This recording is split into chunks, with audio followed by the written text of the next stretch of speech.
Hey guys, it's Byron here and welcome to Byron's Reviews. As you can see today I am joined by a special guest, Rhys. Hello there. And basically, yesterday we saw the UK premiere of Sharknado, The Fourth Awakens.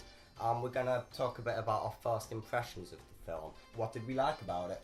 Well, one thing I did like is that the action scenes were very creative and very had some of the most creative moments of the whole franchise. And you can kind of tell, well, I assume anyway, that each time the budget is getting bigger, because the film looked great too. I think there were some really good shots, especially the beginning bit in Las Vegas, really bright colours, and I was really impressed. Another thing I really liked about The Fourth Awakens, which, by the way, awesome title, is that I think they did some really interesting things with the characters, because I don't think it's a spoiler me saying that this film is 5 years on, and the way they have the characters is, after seeing the first three films, what you'd expect the characters to be like after that amount of time. And I feel like in this addition to the series, it's got to a really nice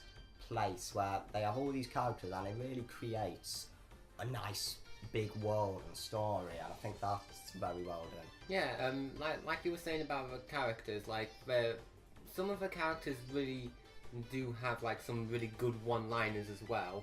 Obviously not saying what any of them are, but the one-liners have obviously always been a part of Sharknado. Yeah, let's talk a bit about the cameos, because there were actually quite a few. Well, there were two YouTubers I noticed in here. Like, there was Black Nerd Comedy. Yeah, Andre from there, and there was Justine. As well as that, like in the last film, Sharknado 3, there was a wrestler cameo from Chris Jericho. In this one, there was one from Seth Rollins, but he didn't have nowhere near as a major part as Chris Jericho did in the last film, which does go on to one of my major dislikes of the film. The fact that some of the cameos felt like they were put in before the role, like they tried to get as many people in before they decided what they wanted those people to be. Something that doesn't really make sense, and we're kind of going on to the dislikes here of the film, is all the film references, because not only to Star Wars, which is right in the title, The Fourth Awakens. Although I thought that one was pretty cool. Yeah, it's probably the best title of the series too. You ask yourself, why do they have all these film references? Because there are references to Iron Man, Star Trek, lots of others, Wizard of Oz, and you just think, why?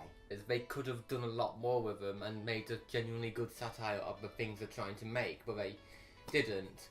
That seems to be sort of a theme I have with the film, but a lot of the elements in it have this sort of air of wasted potential. Yeah, I think the major criticism that me and Rhys both agree on with the film is that there are lots of really cool elements that just, they never max out. Because granted, this also brings us onto a pretty good positive, but it has a very big downside. And the positive is that the film probably has the fastest pace of all the Sharknado movies, and it keeps the over-the-top stuff coming at a really constant rate. With them, where lack of downtime best appears to be, I don't think there's enough contrast between the normality and the Sharknados, making ridiculous moments seem not quite as ridiculous. Shall we go on to the spoilers? Spoilers, yeah. Because what do you call okay, spoilers now. So basically, as you may have seen in the trailers, if you've seen them, there were lots of different types of Sharknados. And wow, were they just trailer bait.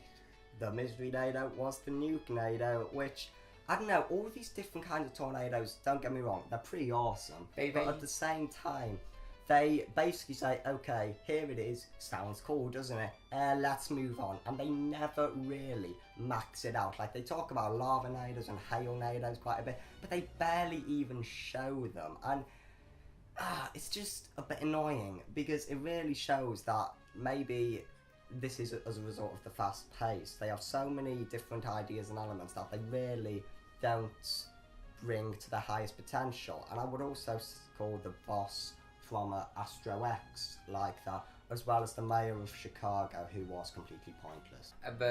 The creator of Astro X in this film just kind of seems like a character that should have had more development, because the idea of a character wanting to almost be Finn Shepard and be really this cool. big hero, like I say, is a fantastic idea.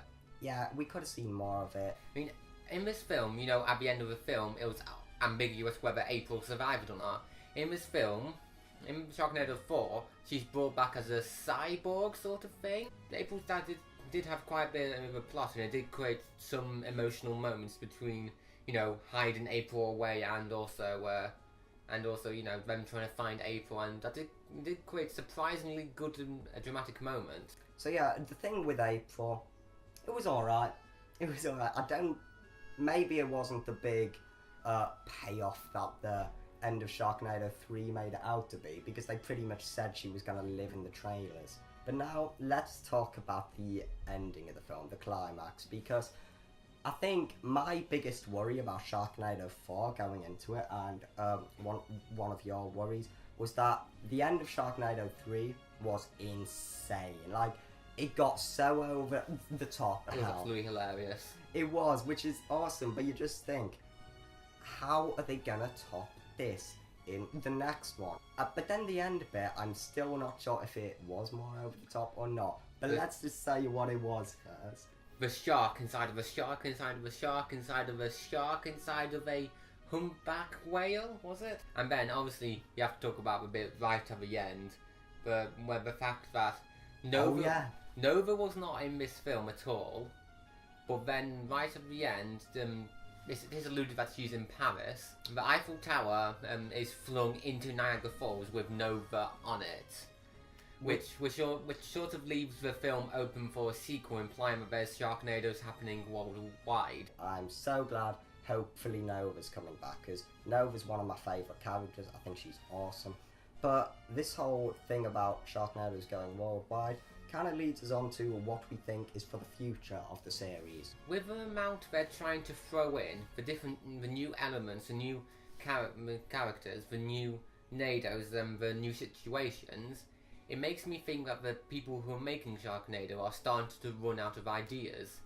I think they are slowly descending into, you know, the disaster horror movie trope of making too many sequels and not knowing when to quit when they're ahead. I mean, its very attempt to satirize disaster movies, it is slowly, with its increase in budget and apparent, like, ego, it almost is starting to become what it's trying to make fun of. Yeah, but, I mean, obviously I want to be proven wrong. So, overall, Sharknado The Fourth Awakens, I had a blast. I wasn't disappointed, and sure, it has its flaws, but I know I had a very good time with it. What do you think? I mean, I did have a really good time with the film. There was a lot of ridiculous moments in the film that made me just basically effectively laughing in my chair, almost falling off it. Any Sharknado fans will not be disappointed. I hope you enjoyed this video, and if you want to see more of Rhys here, we actually did a video over on Rhys's channel, Games of Reference, where we talked about retro gaming, which I debated with, and against me talking about modern gaming. And there's also another video on that channel, and I'll try me uploading other intelligent game related content on that channel if you're interested. Yeah, I highly recommend you check Rhys's channel out. He's very new to YouTube, and wow, is he good at it. He's really got the hang of it straight away. And I wish you all the luck on YouTube, and hopefully I can have you back on my channel again sometime soon. Thank you very much, Byron. Right, bye guys. See ya. Cool. Actually, wow, 21 freaking minutes. Right. Good luck editing this one down.